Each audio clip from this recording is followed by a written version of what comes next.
और तीसरी महत्वपूर्ण बात ये कि अगर समाजवादी पार्टी के तरफ उनका खोया हुआ जनाधार यानी कि यादव, मुस्लिम और ब्राह्मण जो नाराज हैं आज की तारीख में बीजेपी से, ये तीनों मिलकर के या तो समाजवादी पार्टी की तरफ चले जाएं, या वो कांग्रेस की तरफ आ जाएं, या बसपा की तरफ चले जाएं। जिधर जाएंगे सरकार उनकी बनेगी, ये भी तय है। लेकिन एक महत्वपूर्ण बात और भी कि क्या समाजवादी पार्टी अगर किंग मेकर की भूमिका में आती है और भाजपा सरकार बनाने की गुंजाइश में रहती है, तो समाजवादी पार्टी क्या भाजपा के साथ गठबंधन कर सकती है?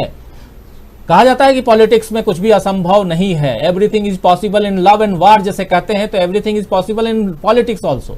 तो अगर पॉलिटिक्स में ये संभव है, तो एक बात संभव यहां नहीं है, और वो मैं दावे के साथ कह सकता हूं कि कांग्रेस और भाजपा मिलकर सरकार बना सकती है। ये तो शायद मेरे तीनों पैनलिस्ट इस बात से सहमत होंगे कि कांग्रेस और भाजपा मिलकर भले महाराष्ट्र में शिवसेना के साथ मिलकर के कांग्रेस सरकार बना ली, महागाड़ी विकास पार्टी जो वहां पर जो गठबंधन बना है वो वहां सरकार बन गई, लेकिन वहां भी भाजपा को हटाने के लिए, हराने के लिए और सत्ता से दूर रखने के लिए। लेकिन यहां ये नहीं, तो एक अकेली पार्टी कांग्रेस दिखाई देती है जिसके ऊपर दांव लगाने के लिए इन तमाम चीजों को अगर सोचा जाए तो लगा सकते हैं अलग अलग जो वोटर्स हैं वो।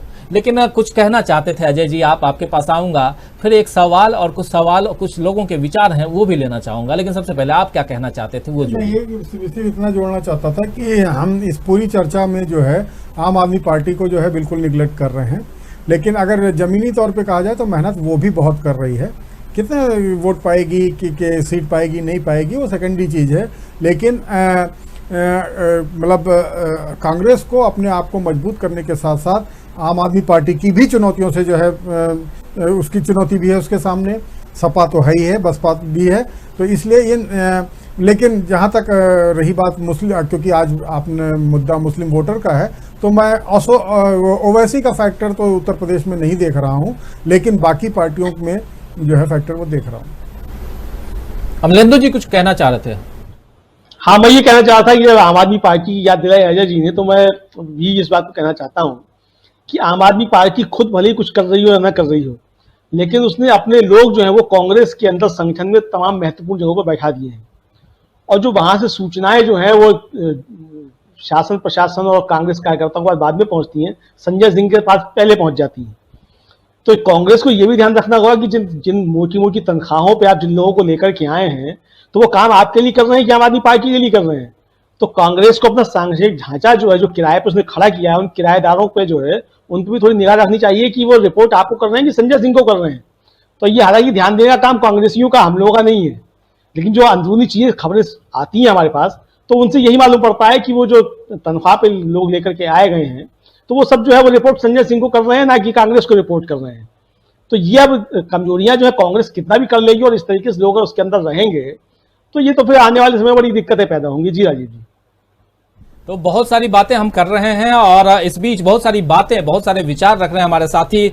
समीर शर्मा लिख रहे हैं कि प्रियंका जी 2019 में कह चुकी हैं कि मर जाऊंगी पर भाजपा के साथ का सोच नहीं सकती।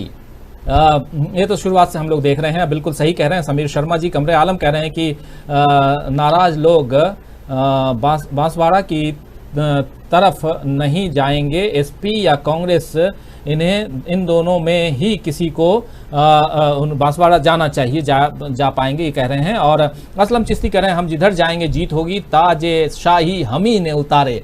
बिल्कुल सही कह रहे हैं असलम भाई आप। कमिल शेख हैं, उसैद कह रहे हैं कि बीजेपी चाहे तो जो भी कर ले, लेकिन इस बार उत्तर प्रदेश में सरकार नहीं बनेगी। किसानों ने वर्तमान समय में महंगाई, बेरोजगारी, किसानों की समस्या को लेकर सब कुछ बिगाड़ दिया है। राजीव जी, मीठा जहर क्या है ये आप भी जानते हैं, ये कह रहे हैं उसैद अहमद जी। खैर, और साथ साथ देवेंद्र माहित जी भी हमारे साथ जुड़े हुए हैं, कमरे आलम जुड़े हुए हैं ही। कुछ एक और साथियों के कमेंट में पहले पढ़ रहा था। जावेद इकबाल कह रहे हैं कि मैं बोलता हूँ तो इल्ज़ाम है बगावत का, मैं चुप रहूं तो बड़ी मैं बोलता हूं तो इल्ज़ाम है बगावत का, और मैं चुप रहूं तो बड़ी बेबसी सी होती है। बहुत खूब कहा है आपने। एस यादव कह रहे हैं कि सूर्य छिपे बद्री में, चंद्रमा छिपे अमावस में, भोर भय पर चोर छिपे मोर छिपे घना जंगल में, पानी के बूंद पाताल छिपे, पर कर्म न छिपे बभूति रमाए। बिल्कुल कर्म जो है वो सामने आ ही जाता है, और बिल्कुल सही आप कह रहे हैं कि कर्म सामने आता है, और यही बहुत महत्वपूर्ण है। रविशंकर दीक्षित कह रहे हैं यूपी में अब कांग्रेस आना चाहिए, प्रियंका जी अब जमीनी नेता हैं। और असलम चिश्ती लिख रहे हैं कि विश्व प्रसिद्ध भाजपा वॉशिंग पाउडर से सब कुछ निर्मल और पवित्र हो जाता है, चाहे आपके दामन पर कितने ही दाग हों या आप कितने ही दागी हों। कुंदन बिहारी भी हैं, कह रहे हैं हम कांग्रेस पार्टी को मजबूत करना चाहते हैं। और समीर शर्मा कह रहे हैं कि गेम ऑन है, 4 महीने बाकी है। अहमद सफ़ी भी हैं, कह रहे हैं कि मुझे नहीं लगता कि मुसलमानों से कहने की ज़रूरत है कि सपा को वोट दो। अली राजा कह रहे हैं कि ओवैसी जी किंग मेकर बनेंगे। तस्लीम खान भी हैं, महेंद्र मलिक, अखिलेश यादव जिंदाबाद लिख रहे हैं। राजस्थान में दलित की हत्या पर कांग्रेस चुप क्यों है, ये पूछ रहे हैं मुबारक खान, बाड़मेर राजस्थान। तो आपको बता दूं मुबारक खान भाई आपको कि राजस्थान में कांग्रेस की सरकार है, वहां पर जो दलित की हत्या हुई है पीट पीट करके, उसमें कांग्रेस की सरकार की जो पुलिस है उसने वहां 5 लोगों को गिरफ्तार कर रखा है, कार्रवाई चल रही है। लेकिन उसमें कितनी कार्रवाई हुई इसका जवाब देने और जवाब देने के लिए कांग्रेस है, और सवाल करने के लिए विपक्षी दलों को सामने आना चाहिए। अपनी ही पार्टी के खिलाफ वहां कांग्रेसी क्यों खड़े होंगे? अपनी ही पार्टी के खिलाफ क्या उत्तर प्रदेश में बीजेपी वाले खड़े हो रहे हैं क्या? जो इतनी घटनाएं हुई और अभी जो ताजा तरीन घटना लखीमपुर खीरी का है। तो इसीलिए जो सोशल मीडिया में, व्हाट्सएप यूनिवर्सिटी में जो चलता है उसके पीछे मत भागिए, लॉजिक से बात कीजिए, आपको लॉजिक समझ में आ जाएगा, चाहे कांग्रेस की बात हो चाहे बीजेपी की बात हो। लेकिन अजय जी कुछ कह रहे हैं। उसमें मैं यही कहना चाह रहा हूँ कि अगर मान लीजिए उत्तर प्रदेश में जो है भाजपा की सरकार है और वहाँ राहुल गांधी या प्रियंका गांधी जा रहे हैं लखीमपुर, तो वहाँ पर अमित शाह और नरेंद्र मोदी को जाना चाहिए हनुमानगढ़। उसमें क्या दिक्कत है? जाइए जी, बिल्कुल आप जाइए, अगर आपको जाना है। आपको क्या दिक्कत है? सही बात करें। एस यादव कह रहे हैं कि जिस दिन भी सपा ने बीजेपी का साथ दिया, सपा खत्म हो जाएगी। बीजेपी का इतिहास है कि अपनी गठबंधन के सहयोगियों को खा जाती है। ये बहुत सही कह रहे हैं एस यादव जी, आपकी बातों से मैं इत्तेफाक रखता हूं। जहां जहां बीजेपी ने अपने सहयोगी किसी के साथ, मतलब ये है कि पूंछ पकड़ के बैतरनी पार करने की कोशिश करते हैं, लेकिन उसके बाद जिसका सहारा लिया, यानी कि सीढ़ी जिसको बनाया, उस सीढ़ी को किनारे कर देते हैं, हम तो छत पे पहुंच गए हैं। तो ये आपकी बातों से इत्तेफाक रखता हूं। और बहुत सारे साथी अपने अपने ढंग से असलम लिख रहे हैं कि राजीव जी आपके पैनल में देश के लिए तड़प, तन्मयता, देश प्रेम की यथार्थता स्पष्ट दिखाई देती है। आपके पैनल के पूरे पत्रकारों को धैर्य को सलाम। जाफर खान कह रहे हैं राजीव साहब आप सच्चे देशभक्त हैं। आप लोग सुन रहे हैं, देख रहे हैं, ये भी देशभक्ति है। हम तो करने की कोशिश कर ही रहे हैं और देश के लिए, देश दुनिया को बेहतर बनाने की कोशिश कर रहे हैं इस कार्यक्रम के जरिए, जैसा मैं हमेशा कहता हूं। लेकिन आप लोगों का साथ मिलता है, आप आते हैं। इस कार्यक्रम को मैं आपसे ये कहूंगा कि ज्यादा से ज्यादा लोगों के बीच पहुंचाइए, ज्यादा से ज्यादा लोगों को बताइए कि 7 बजे से 8 बजे तक का समय निकाला करें, देखा करें, जुड़ा करें हमारे साथ में, और अपनी बातों को, अपने विचारों को रखें। कई बार आप लोगों से मैं क्षमा भी मांगता हूं, माफी मांगता हूं कि आप लोगों के विचारों को नहीं ले पाता हूं। पैनलिस्ट होते हैं, अपने विचार रखते हैं, और मेरी इच्छा ये होती है कि हम और आप तो आज नहीं कल भी अपनी बातें रख लेंगे, कर लेंगे। लेकिन हमारे साथ जैसे अभी ही 3 पैनलिस्ट रहे, अजय जी हैं और अमलेंदु जी हैं, और साथ में तौसीफ कुरैशी लखनऊ से। तो इन लोगों के क्या विचार हैं ये सुनना ज्यादा महत्वपूर्ण होता है, इसीलिए इनके ऊपर ज्यादा आता हूं, इनकी बातों को, इनके विचारों को ज्यादा रखता हूं। और फिर भी उसैद अहमद लिख रहे हैं कि राजीव रंजन जी मैं आपके कार्यक्रम को कभी छोड़ता नहीं हूं। मैंने सियासत को बहुत करीब से देखा है। वर्तमान समय में मैं जोनल वर्किंग अध्यक्ष उत्तर मध्य रेलवे प्रयाग एवं कानपुर हूं, मगर सबकी बात सुनकर बोलता हूं। बहुत सही कह रहे हैं उसैद अहमद जी, और आपके ओहदे को मैं सलाम करता हूं, और आपका उसके बाद भी आप काम को करते हुए हमारे प्रोग्राम को देखते हैं।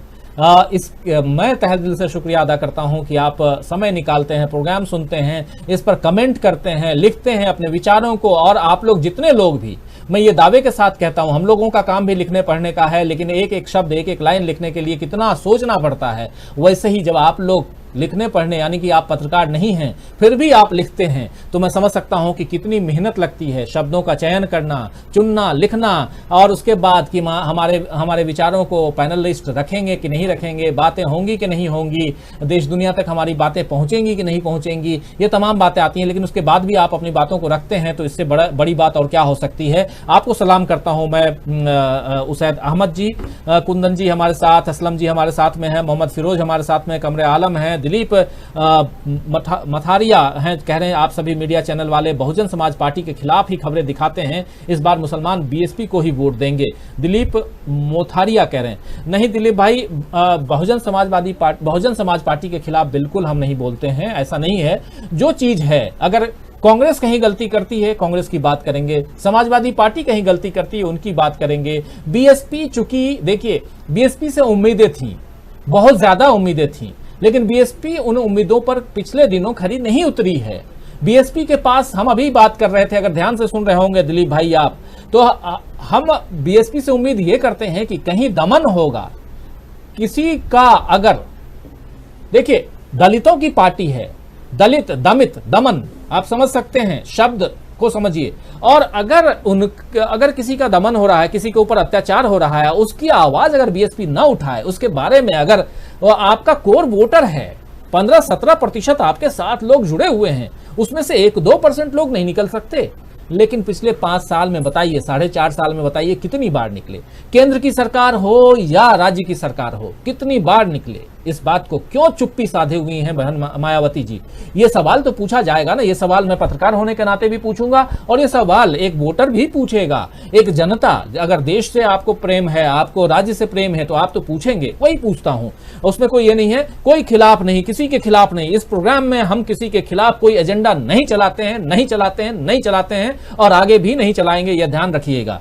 रविशंकर दीक्षित भी हैं, जाफर खान भी हमारे साथ, कमिल शेख हैं, समीर शर्मा, सलाम तो आपको है, राजीव जी कह रहे हैं आप सबको सलाम।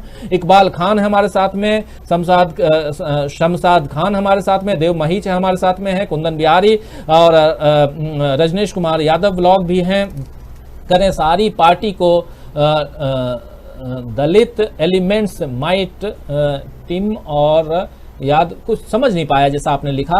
और असदुद्दीन ओवैसी की यूपी में सरकार बनेगी कह रहे हैं मुबारक खान। और आप सब जिनकी सरकार बनवाना चाहते हैं अपनी बातों को रखिए और उनकी सरकार बनवाइए। लेकिन इस परसों, आज गुरुवार है, बृहस्पतिवार है यानी थर्सडे है, कल शुक्रवार, परसों शनिवार को शाम 7 बजे हमारा opinion poll, latest opinion poll देखना मत भूलिए।